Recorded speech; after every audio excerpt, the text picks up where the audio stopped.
bisa sedikit dijelaskan Bapak biografinya Bapak, itu Bapak namanya siapa, kemudian di sini sebagai apa, asal dari mana, silahkan Bapak. Ya, nama saya Naka Agung Duha. Setiap hari saya bekerja di sini di Museum Pusaka Nias, dan pada saat ini saya sebagai Direktur Museum Pusaka Nias. Sesungguhnya saya berasal dari Teluk Dalam, dulu disebut Teluk Dalam, tapi sekarang disebut Kecamatan Onolalu, dari Desa Hili Mudegi Raya, Kabupaten Nias Selatan. Oke, baik. Iya. Dari Nias Selatan ya Pak? Dari Nias Selatan, Ibu. Dari Nias Selatan. Apa Pak aktivitas yang sedang menjadi fokus di sini di museum ini Bapak sebagai direktur? Ya, sekarang ini kita sedang lagi menggalakkan dan mencoba mengangkat terus bagaimana peningkatan pemahaman budaya bagi generasi muda.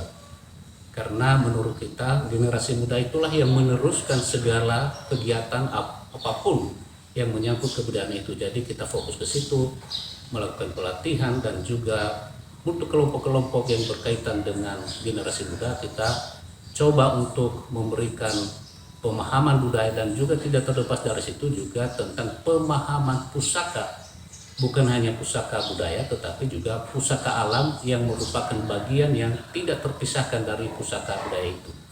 Jadi itu yang terus kita gerak. Tentu ada kegiatan harian, pameran, kemudian bagaimana pengunjung juga hadir, lalu bagaimana merawat koleksi-koleksi yang sudah ada di museum. Itu sudah pekerjaan setiap hari, hal-hal yang menyangkut manajemen dalam organisasi. Tapi yang lagi kita fokus adalah bagaimana generasi muda ini kemudian bisa belajar kebudayaannya, tradisinya, kearifan lokalnya, dan juga terintegrasi dengan alamnya. Itu yang terus kita galakan. Terutama juga sekarang kita bahkan kampanye juga perlindungan satwa-satwa langka di Pulau Nias, dan juga flora yang langka, bukan saja fauna tapi juga flora yang langka, karena itu merupakan pusaka kita yang sesungguhnya juga dari pusaka alam. Ya, kaitannya dengan pusaka alam tadi Pak, kita juga bisa masuk lagi ke ranah yang lebih spesifik, yaitu rempah Pak. Rempah? Iya. Bagaimana dengan rempah ini? Nah, ini bisa dijabarkan Pak ke kami di sini pengetahuan intangible-nya sendiri itu dari ini yang menyangkut rempah. Iya. Nah, kalau rempah, kita makanan bicara lokal. Ya, makanan lokal. Kalau kita bicara soal rempah, tadi Ibu mengatakan rempah. Yang saya pahami rempah adalah katakanlah penambah rasa. Tapi bicara kuliner dan penambah rasa tentu juga satu paket yang tidak bisa dipisahkan. Karena kuliner yang tanpa rasa itu kelihatannya bukanlah kuliner yang bisa dinikmati. Nah, tapi kita bicara tadi soal kuliner. Nah, kuliner di sini kita harus lihat juga dari mana ada pemilahan wilayah-wilayah tertentu. Misalnya di Teluk Dalam, Nias Selatan, itu ada kuliner yang sungguh dikenal di sana. Kebetulan saya dari Teluk Dalam atau Nias Selatan. Itu disebut babai. Babai itu sebenarnya dari kacang seperti ini. Nah, yang ada di hadapan saya. Ini namanya harita fahe. Harita fahe kalau bahasa Niasnya. Saya tidak tahu persis bahasa Indonesianya, tapi saya mau mengatakan bahwa harita fahe, harita itu kacang, fahe itu nasi. Kalau digabung berarti kacang nasi. Nah, itu kalau digabung. Nah, artinya memang ini kacang ini biasanya dimakan bersama nasi. Nah, tapi namanya memang harita fahe.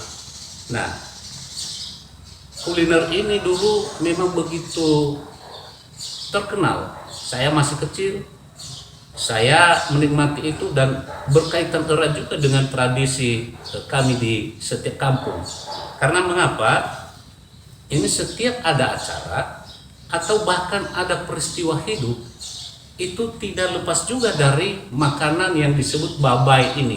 Dan sekarang masih banyak yang juga membuatnya, hanya tidak seperti dulu lagi. Karena kalau dulu bahan dari babai itu adalah dari sini. Prosesnya kacang ini atau harita fakirnya direndam dulu setelah dapat bijinya seperti ini. Nah, direndam 1 malam, setelah itu kulitnya ini kan sudah lembek dan hampir keluar. Semakin lama dia di air, kulitnya gampang keluar. Nah, setelah ini direndam 1 malam, baru dikupas. Dan setelah dikupas mendapat kacangnya, isinya, itu dikeringkan, harus dikeringkan sekering-kering mungkin. Mengapa? Karena kalau tidak dikeringkan, nanti rasanya tidak gurih, tidak enak. Jadi kalau sudah kering, baru rasanya juga enak. Ini juga untuk kesiapan pangan.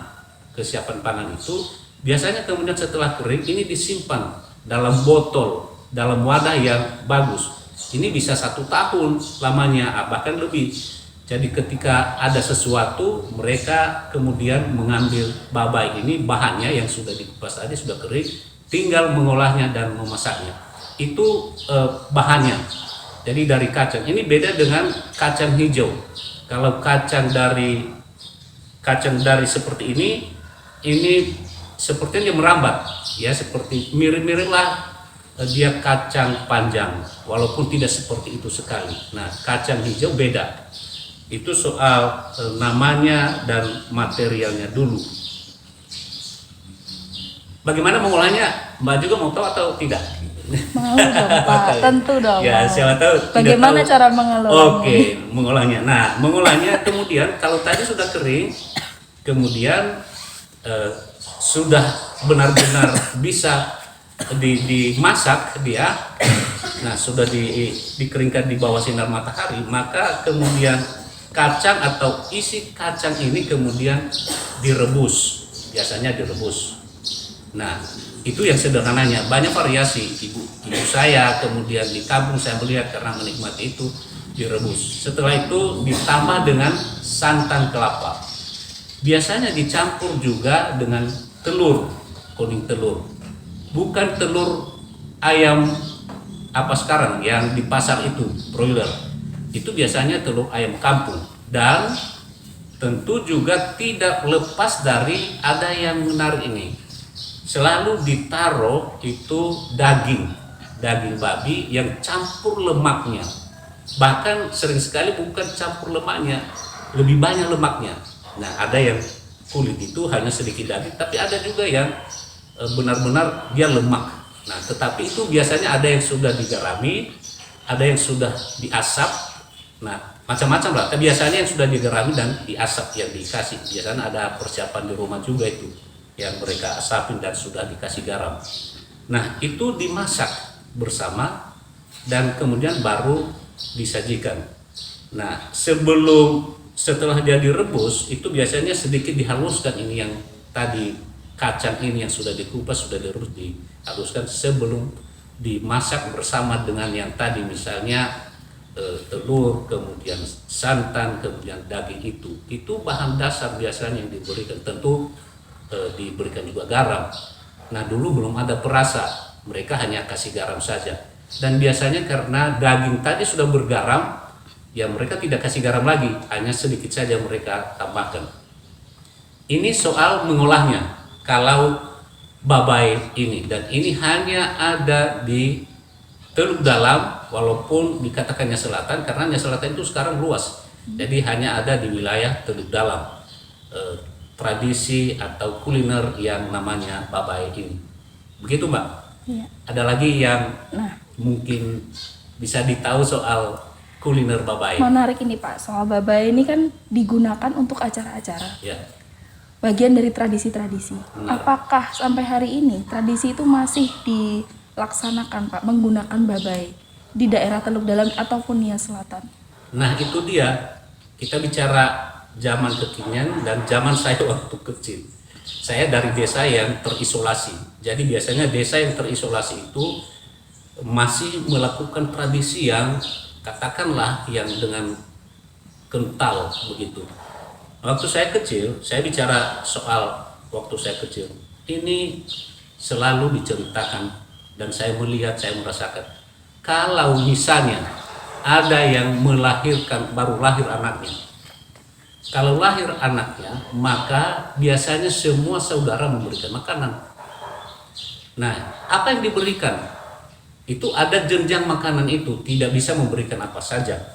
Nah, misalnya saudara-saudara yang lain menyajikan babai ini, tidak memberikan makanan yang lain, misalnya ikan asin atau ikan basah lah ya, ikan walaupun dikatakan segar, tidak diberikan itu. Kenapa? Itu ada pesan seperti itu, ada kesan juga, itu amis yang bau. Jangan memberikan yang bau kepada orang yang mau dihormati atau disenangkan hatinya. Itu baru yang melahirkan antar keluarga saja, kan memberikan makanan yang katakanlah disenangi. Jadi itu yang disajikan biasanya babai ini. Biasanya babainya sudah dimasak lalu ditaruh di atasnya daging tadi, tidak dicampur ke dalam, ditaruh itu ada beberapa potong atau yang panjang begini sebesar-besar ditaruh di atasnya. Dan pasangannya adalah ketika dibawa itu kita masih lihat dibawa dikasih dalam satu piring, lalu ada nasi lagi. Itu tidak hanya yang babai ini dia tunggal, bukan, bersama nasi dan babai ini diantar ke rumah orang yang kita berikan makanan itu, misalnya baru melahirkan. Nah, satu piring besar babainya bersama daging di atas, dan satu nasi yang disebut fake nifalegu. Itu fake nifalegu itu kalau kita lihat di sini ada perik di belakang saya, dimasak dengan perik yang ada di belakang saya ini yang bulat, perik dari tanah, dan kemudian dikasih di atas piring seperti bola begini kemudian dia. Nah, itu nasinya yang diantar. Jadi itu menjadi nasi adat dan makanan adat, karena dia bukan lagi nasi sembarang dan juga makanan sembarang. Jadi itu yang diantar bersama nasi itu. Jadi tidak dengan babai saja, tapi bersama nasi yang disebut dengan fake nifa legu. Nah, itu yang dibawa. Nah, ada lagi cerita lain yang menarik soal babai ini. Bapak saya pernah bercerita kepada saya. Saya tidak mengatakan ini mungkin di keluarga yang lain. Dia mengatakan begini. Suatu saat saudaranya ini mau melamar gadis di desa lain. Lalu ketika mereka biasalah kan pertama datang di rumah itu, calon itu yang mau dilamar. Nah, tentu di rumah orang tua dari gadis itu masih saudara juga, karena ada dulu kebiasaan di sini mereka tidak menikah dengan yang jauh-jauh. Yang pertama dulu dari ya ada hubungan saudara lah yang disebut dengan sibaya atau pihak pamannya. Nah, tapi di desa lain ketika mereka dijamu waktu mereka di sana, kemudian mereka disajikan ikan. Lalu mereka mundur saja, tidak jadi mengutarakan lagi, memajukan pembicaraan untuk meminang. Kenapa? Karena dari makanan itu seperti ada pesan yang diberikan itu. Oh, ini ikan, berarti bisa jadi artinya mereka tidak mau menerima lamaran kita. Tapi dari pihak mereka sendiri sudah mengatakan ini sesuatu yang tidak pas, karena pesan makanan itu ada amisnya, ada yang baunya lah ya, seperti begitu. Jadi mereka tidak lagi maju terus untuk meminang gadis yang mereka sebenarnya untuk adik dari bapak saya itu. Nah, lalu saya tanya, mengapa emangnya? Kenapa kalau ikan? Dia bilang begini, kalau misalnya sama kita di kampung kita pergi pertama sekali mau melamar atau mau meminang, untuk pertama sekali datang ke rumah orang tua dari gadis itu, kita tidak bisa diberikan makanan yang seperti itu, amis. Tapi yang netralnya adalah ada juga lagi yang lain. Kacang ini disebut kacang harita, berupa harita. Kacangnya tidak dikupas, ditumbuk saja lalu dimasak dengan santan, itu bisa dikasihkan juga. Tapi itu masih di bawah babai ini. Nah, jadi itu juga tidak dikasih. Nah, yang paling netral lebih terhormat adalah babai ini. Jadi itu biasanya setiap rumah ada stoknya di rumah. Mereka sudah ada paling tidak 1 botol atau 2 botol atau 3 botol. Nanti di rumah itu ada tempatnya loh. Ada, saya masih lihat beberapa botol. Jadi kalau dapat botol yang kosong mereka biasanya ambil. Nah, kenapa? Karena itu wadah makanan seperti kacang, bahkan beras juga. Dulu ya disimpan beras di botol atau di wadah seperti itu. Dan khususnya kacang dan juga babai yang sudah dikupas ya ini. Nah, kalau mereka tidak punya, mereka pinjam biasanya sama saudara yang lain atau kepada tetangga. Nah, jadi babai ini yang disajikan. Mengapa babai yang disajikan? Karena itu dia tidak terlalu rendah, dia juga tidak terlalu tinggi. Jadi dimasaklah babai ini sepertinya memberikan sinyal bahwa mereka tidak menolak atau mereka membuka pintu untuk yang datang itu. Kalau mau melamar, ya berarti bisalah ada lampu hijaunya lah untuk menerima lamaran itu. Nah, kalau dikasih makanan, kalau dinas ini biasanya juga makanan yang lebih tinggi dari situ adalah biasanya anak babi dipotong, anak babi atau daging babi terlalu besar. Nah, mereka katakan itu juga tidak pas. Kenapa? Seolah-olah kita mau meminta-minta supaya anak gadis kita itu dilamar, dan itu satu hal yang tidak bagus. Seolah-olah kita meminta orang lain untuk datang melamar anak gadis kita. Jadi jangan kita meminta kehormatan, karena itu ketika mereka datang itu satu kehormatan. Jadi kita itu, pihak perempuan itulah yang dihormati. Ketika kita minta kehormatan itu, ya sudah bukan lagi kehormatan, tetapi adalah peminta-minta kehormatan. Jadi mereka juga menghindari itu. Jadi apa yang dikasih adalah biasanya dulu babai ini. Nah, entah dia dikasih kemudian daging di atasnya, entah tidak ada lagi daging tapi dasarnya adalah babai. Ini memberikan pesan bagi saya dari ajaran dari bapak saya, mengatakan berarti memang babai itu punya pesan. Nah, punya pesannya bahwa dia makanan yang sebenarnya memiliki makna tersendiri dalam tradisi kita, dalam adat istiadat kita di Pulau Nias, khususnya ya di Nias Selatan, dan kalau mungkin pun tidak di seluruh Nias Selatan. Nah, sekarang kan luas sekali Nias Selatan, di desa saya, di mana bapak saya menceritakan bahwa ada pesan di balik makanan itu. Jadi tidak memberikan saja, dan memang benar, memang kalau dia makanan adat itu ada pesannya. Bahkan kalau sekarang daging disajikan itu bagian itu harus ada. Kalau misalnya tidak ada jantungnya, dibilang namanya kami tidak ada jantung. Nah itu, kalau di makanan itu ada usus, emangnya kami hanya yang kami pikirkan perut saja. Emangnya kami tidak ada otak, emangnya kami tidak ada otak. Jadi makanan juga memberikan pesan khusus. Jadi makanan bukanlah sekedar makanan, tetapi juga penuh dengan makna dan juga pesan-pesan di baliknya. Begitu, Mbak. Baik, iya. Terima kasih, Pak. Kemudian Bapak melihat sekarang, Pak Nata itu melihat ya fenomena yang terjadi hari ini. Apa yang hilang dari tradisi babai itu, Pak? Apakah Ini dia yang terjadi sekarang. Kalau tadi saya bicara benar, saya bicara masa ketika saya kecil, dan sekarang saya sudah 50 tahun. Nah, kalau kita bicara zaman saya waktu SD dan zaman sekarang, jauh sekali berbeda. Kenapa? Sekarang makanan sudah disubstitusi dengan makanan yang lain. Tidak lagi menyajikan babai. Kenapa? Alasan praktis. Kedua, ada barang substitusi. Ketiga, kalau dulu kan desa-desa itu belum terakses dengan baik. Tidak bisa membeli segampang saja misalnya di pasar bahan-bahan makanan yang tersedia di pasar.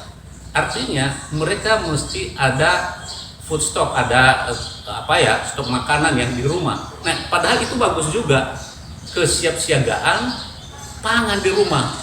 Luar biasa kan mereka itu. Dan kacang seperti ini, bahan babai ini mereka selalu simpan. Dan itu kalau ada tamu baru kemudian mereka gunakan, atau hari-hari istimewa mereka.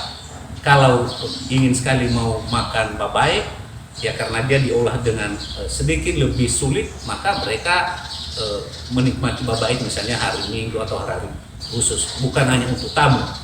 Nah, sekarang yang saya melihat kalau ada tamu, ada yang banyak sekali pilihan.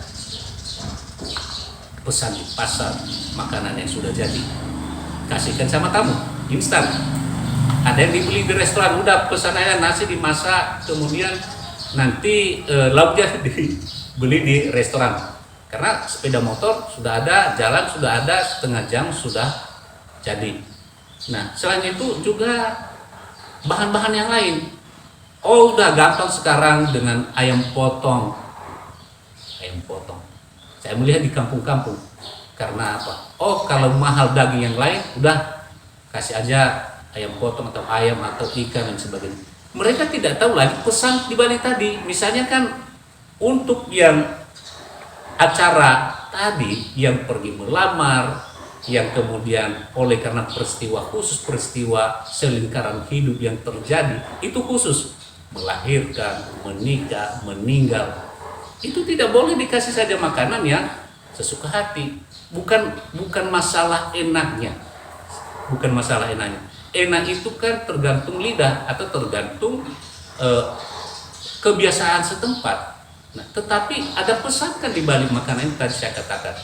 Ya, misalnya ketika kita menyajikan makanan adat tidak ada bagian tertentu, orang keberatan.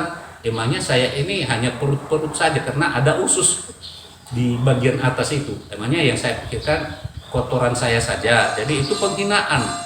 Nah, emangnya saya tidak ada otak kalau tidak ada otaknya, karena semua bagian-bagian dari biasanya itu kalau makanan adat yang dari daging babi. Jadi semua bagian-bagian harus ada. Begitu juga dengan babai ini.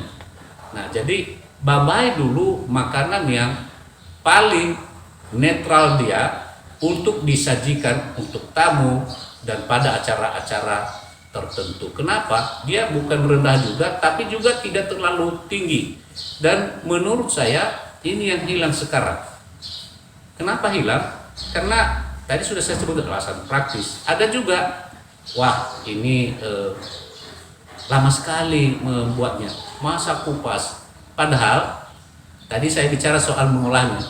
Waktu saya kecil, anak-anak yang umur 10 tahun, 8 tahun, 7 tahun, kalau malam hari itu terang bulan, lalu berkumpul 5 orang, 7 orang dengan kaca yang sudah direndam ini.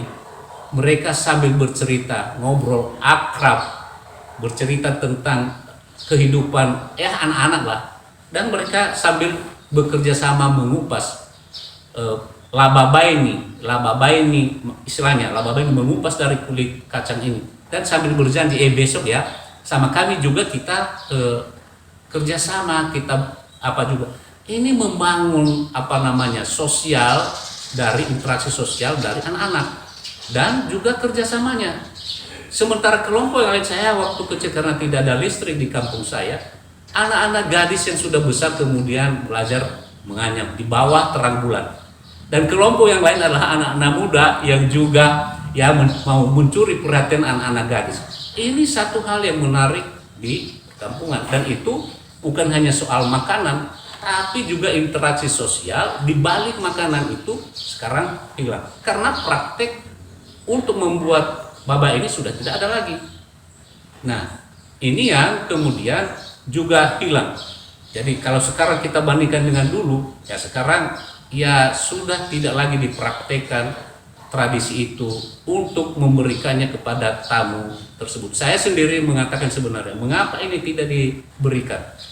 Mengapa tidak dilakukan lagi? Padahal ini makanan sehat. Kenapa makanan sehat? Kacang ini kemudian ada telur, kemudian kan bisa dia sayur juga, biji-bijian.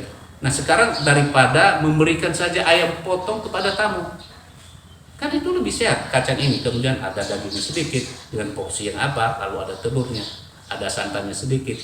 Bisa bahkan kemudian diolah dengan cara yang lebih bagus lagi, dikemas dia. Nah, sehingga kearifan ini, pengetahuan ini, kuliner ini kemudian tidak hilang saja. Apalagi tadi kita bicara soal apa sebenarnya yang penyerta adat atau kegiatan yang disertai dengan pengolahan babai ini dari awal hingga akhir. Dan yang paling apalagi adalah orang tidak menanam lagi tanaman ini, susah kita dapat.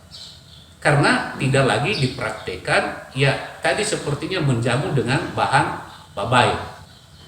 harita pakainya kacang khusus yang untuk ini tadi, kan kemarin itu saya bilang agak-agak susah juga karena dia beda dengan kacang biasa, bukan kacang hijau. Biasanya kacang yang putih itu yang dipakai dulu. Nah itu juga kita hilang semuanya. Jadi kalau kacang itu sebenarnya harita fake ini bahkan daunnya juga bisa dijadikan sayur. Itu semua berkaitan dengan juga sebenarnya yang hal-hal yang menunjang kehidupan.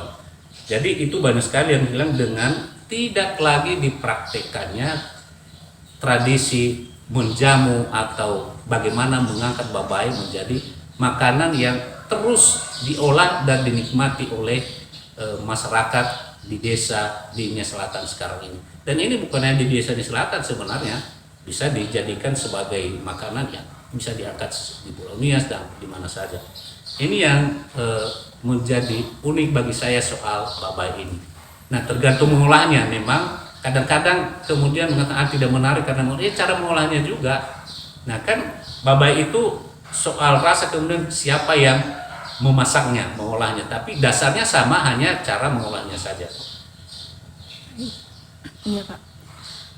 Ada nggak Pak cerita di masa lalu di mana masyarakat di Nia sempat mengalami agak sulit mengakses makanan Pak?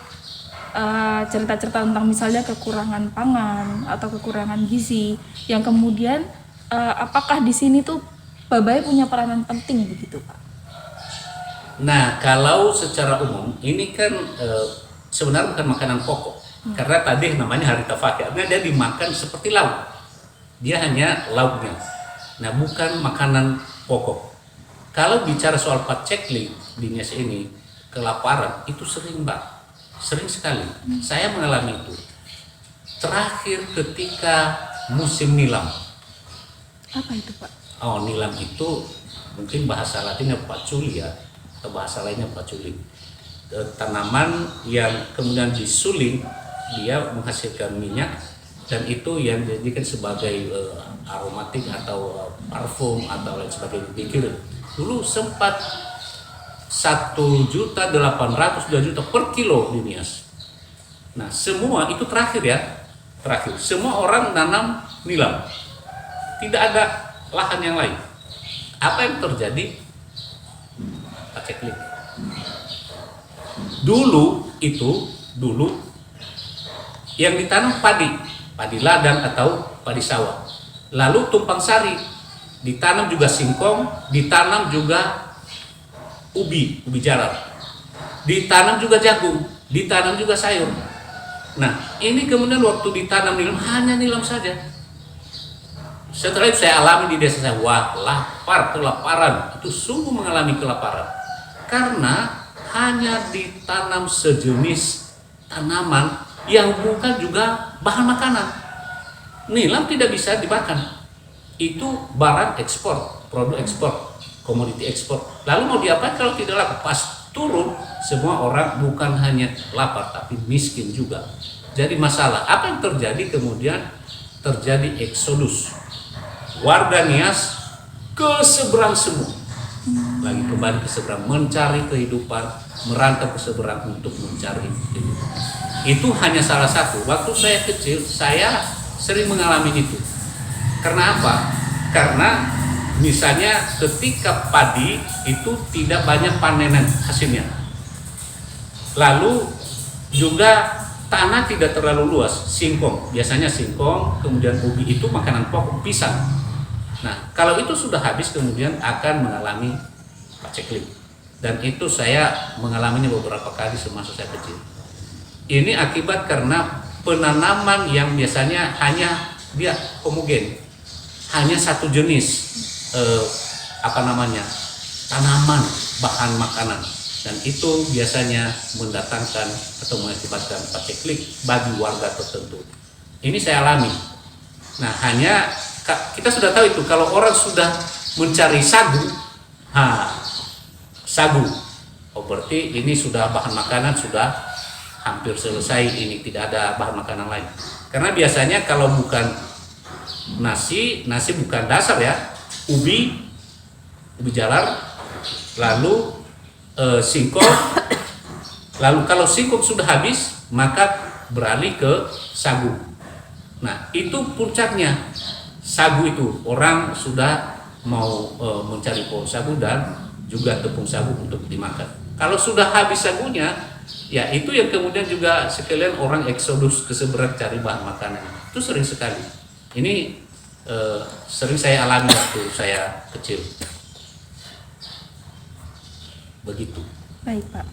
Nah, di sini tuh Babae apakah juga memegang peranan kaitannya dengan ketahanan pangan ya, Pak? Tadi saya katakan dia bukan makanan pokok, Bukan pokok. tetapi sejenis lauk. Sejenis lauk. Karena ini kan tidak mungkin dimakan hanya dengan ini. Biasanya dengan nasi. Atau tambah. Bahkan dengan nasi. Iya. Kenapa? Karena ini kalau dimakan dengan ubi atau singkong belum pernah. Nah, itu ciri khasnya. Ya, mungkin karena itulah dikatakan ini harita fake. Harita itu kacang dan fake itu nasi. Jadi babae yang dimakan bersama nasi. Walaupun sebenarnya tidak ada rintangan, tidak ada halangan, tidak ada pantangan, tetapi biasanya dimakan bersama nasi. Jadi itu saya katakan tadi, ini makanan sepertinya berjenjang dia, bukan terlalu apalah ya. Ya, sebenarnya tidak bisa mengklasifikasikan makanan. Tetapi begitulah yang terjadi di tradisi itu. Ada makanan yang memiliki sepertinya arti tersendiri dalam tradisi tertentu, seperti kami di kampung saya, di tradisi kami di Nia Selatan atau Teluk Dalam. Jadi dia bukan makanan pokok karena dia harus dimakan dengan yang lain. Pelengkap juga dia. Tidak pernah kalau ini misalnya tidak ada, itu juga masalah tadi kan, karena dia bukan makanan pokok. Lain dengan nasi misalnya, atau singkong, atau ubi, atau pisang, karena itu dijadikan makanan pokok. Kalau dijadikan makanan pokok ini kan susah juga karena mengolahnya sulit. Jadi hanya beberapa botol bisa mengupasnya itu lama. Nah, jadi dia akhirnya dijadikan makanan yang sedikit istimewa lah, makanan khusus. Begitu, iya. Tertentu Baik, dia. Pak. Secara umum, Pak, bisa dibilang ini terakhir nih, menuju ke akhir dari diskusi kita hari ini. Menurut Bapak, perspektif Pak Nata, adakah masa depan rempah bagaimanakah masa depan rempah di Indonesia? Menurut saya kalau kita Khususnya di Nias ya Pak, Ya. apakah ada masa depan rempah yang ya seperti apa gitu di Iya, Nias? benar sekali. Apakah ada prospek untuk mengembangkannya kembali, menghidupkannya kembali, merevitalisasikannya, dan mencoba menjadi bangga soal itu? Itu juga penting. Semua, kalau saya tidak pesimis. Kenapa Pak? Saya tidak pesimis. Kalau semua orang mencoba memahami bahwa ini pertama sesuatu bagian dari kearifan kita dan juga cocok untuk kehidupan kita. Persoalannya apakah semua orang mengatakan itu cocok untuk kehidupan saya. Tadi saya katakan zaman sekarang orang mau yang praktis, orang mau yang instan. Ditambah lagi dia tidak tahu apa cerita di balik, makna di balik sesuatu. Nah, tadi kan saya baru bercerita, pasti ada yang mengatakan ada-ada saja, masa babai saja kemudian menjadi simbol atau sinyal bahwa mereka merasa senang terhadap yang datang itu untuk menerima lamaran. Kan begitu. Tapi karena mereka tidak tahu itu, mereka tidak pernah dengarkan. Dari bapak mereka, dari ibu mereka belum pernah mereka dengar. Orang-orang tua juga kan beda-beda. Ada yang tahu, ada yang tidak tahu, ada yang memberikan perhatian pada tertentu. Apa yang mau dipesankannya kepada anaknya kalau dia tidak tahu apa-apa? Ini kan juga masalahnya. Jadi kalau semua orang, bukan semua, banyak orang kemudian memperkenalkan kuliner seperti ini, mengangkat keunggulannya, ini melihat keunggulan dan keunikannya di balik makanan itu, saya yakin bisa. Karena itu akan menjadi keunikan, daya tarik dan ciri khas dari Nias ini. Kalau tidak unik, apa daya tarik kita? Apa yang membedakan kita dengan yang lain? Apa yang menjadi kebanggaan kita? Ini kuncinya. Kalau kita mau bangga pada diri kita, pada identitas jati diri kita, kita harus memiliki keunikan. Kalau sama dengan yang lain, bahkan rendah dari yang lain, untuk apa? Jadi itu menunjukkan kualitas juga dari satu suku kan, kalau ada keunikan-keunikan itu. Maka saya tidak pesimis kalau semua orang memahami, mungkin sekarang belum, tapi mungkin dengan ini juga terus dipromosikan, termasuk ya kelompok yang sedang sekarang mau bagaimana tujuannya ini, supaya ini semakin ditahu bahwa ini ada prospek di ke depan. Kenapa kita tidak revitalisasi? Kenapa kita tidak angkat kearifan ini menjadi kebanggaan kita? Karena dari sisi kehidupan ini mendukung kehidupan, ini memberikan kebanggaan, ini ada makna di bawah, di baliknya, lalu menjadi ciri khas dari daerah tertentu. Kenapa tidak? Ya, jadi saya optimis kalau semua orang mencoba pertama memberikan pemahaman dulu bahwa yang tidak selalu instan itu yang baik. Memang yang tidak instan itu yang kemudian memberikan makna tersendiri dan istimewa. Nah, saya optimis itu kalau semua pihak juga tentu tidak jalan sendirian. Kemarin misalnya saya cerita soal makanan yang lain waktu ulang tahun Museum Pusaka Nias ini. Gaulobeku. Nah, gaulobeku itu singkong yang kemudian seperti bubur, sepertinya papeda ya di Papua atau di tempat lain. Orang biasanya malu makannya. Saya kasih contoh saya ada tamu, ya saya makan papeda. Nah, di sini saya katakan ayo bersama dengan saya, Nata Alwi II, dan juga yang ditahu sebagai direktur ini, ayo sama-sama kita makan. Jadi jangan malu makan makanan itu. Persoalannya malu makanan itu, menganggap bahwa makanan orang lain lebih berkelas lagi. Kita tidak tahu makna di balik ini. Jadi kalau kita sudah tahu seperti Babai tadi, apalagi Babai, wah aku bangga lah, berarti ada cerita di balik itu. Yang Gaulobeku tadi saja yang singkong bisa begitu, apalagi ini ada pesan di balik makanan ini. Jadi itu kita angkat menjadi tradisi kita. Bukankah menarik itu untuk pariwisata? Bukan ini sesuatu daya tarik dan magnet yang bisa membuat orang penasaran melalui kuliner yang penuh dengan pesan di baliknya. Menurut saya ini perlu dilestarikan, perlu direvitalisasi, perlu diangkat.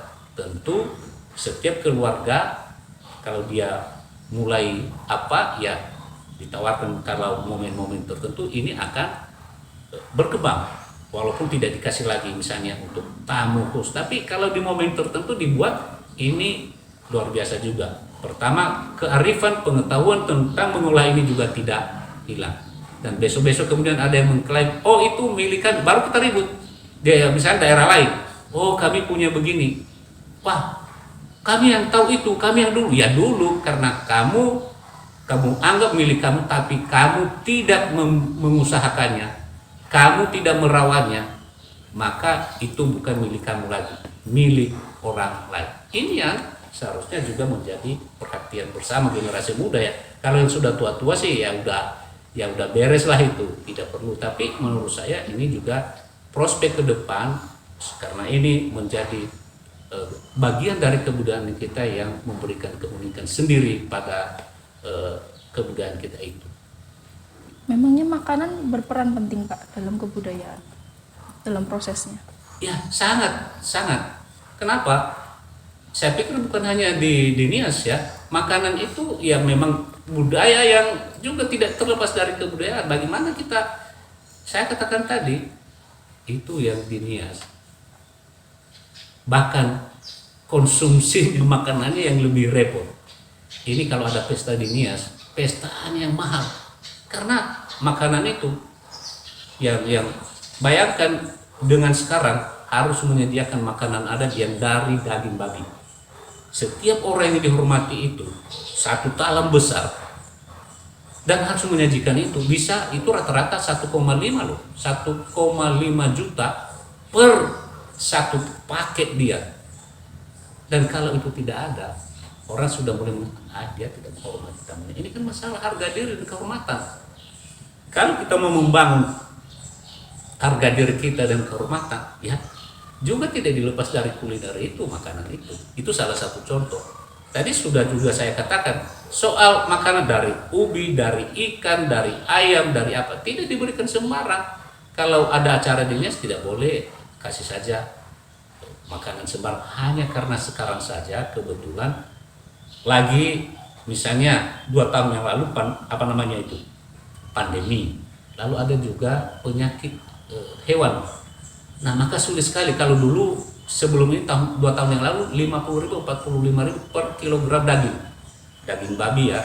Nah sekarang sudah 120, orang masih juga pesta. Kenapa? Ini soal harga diri. Jadi kebudayaan itu harga dirinya ya. Jadi orang mengatakan di sini sehi mate moroi aila, sehi mate moroi, lebih baik mati daripada malu. Menanggung utang karena pesta itu kan itu beban, tapi daripada dia malu tidak dihargai oleh orang-orang yang datang pada saat dia pesta itu, dia mengatakan tidak apa-apa, berutang sudah biasa itu, karena itu akan mendatangkan kehormatan bagi saya. Bagi orang lain mengatakan bahwa itu beban, tetapi bagi diri yang pelaku itu mengatakan memang beban, tapi dibalik itu disertai dengan dia mendapatkan kehormatan dan kebanggaan, tidak dipermalukan, tidak merasa malu di hadapan tamu-tamunya. Nah, karena orang mencari penghargaan dalam hidup kan udah biasalah itu. Jadi ketika kemudian ada acara ya, makanan itu sangat berperan dalam tradisi, dalam kebudayaannya. Jadi tidak bisa dipisah. Mana ada kumpul kalau dinas ini tidak makan. Nah itu yang kemudian sering sekali dikatakan konsumtif karena terlalu banyak makanan.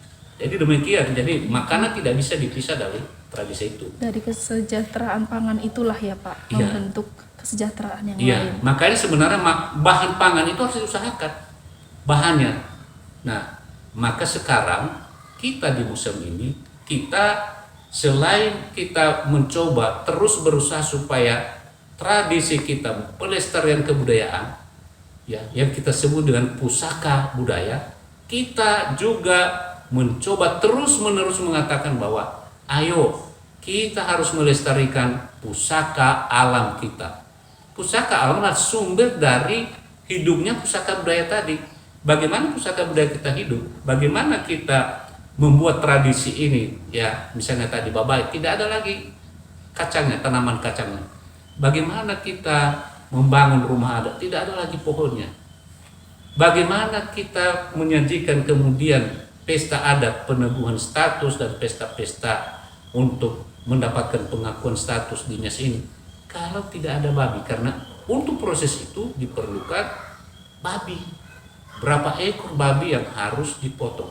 Jadi sumber-sumber pusaka alam kita sebagai sumber atau pupuk dari pusaka budaya itu harus juga dilestarikan, dipelihara, dirawat. Jadi alamnya harus dirawat sehingga kebudayaan itu bisa terlestari dan berkembang maju. Jadi tidak mungkin tidak ada pijakannya. Pijakannya adalah dasarnya adalah pusaka alam. Segala sesuatu yang ada di alam ini kita harus lindungi, kita harus pelihara sehingga kebudayaan kita juga bisa berkembang. Itu menurut saya.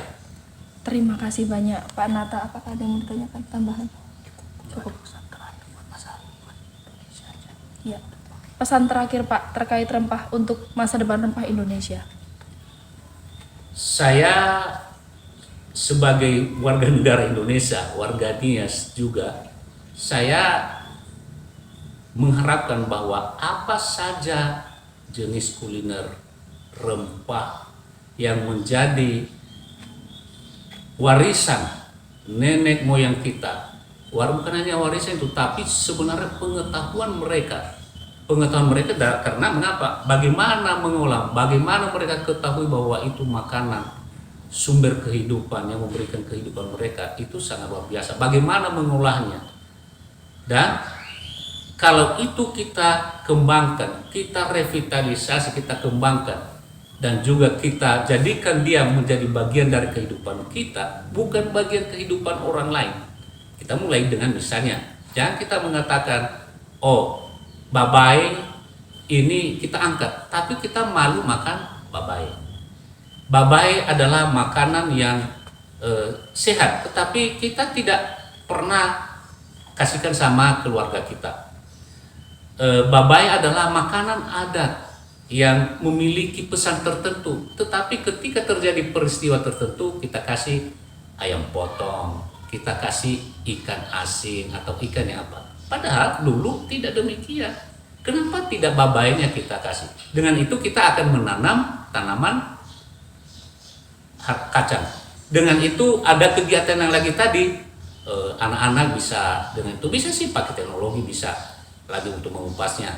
Tapi menurut saya ini kemudian akan menjadi berkembang dan tidak hilang.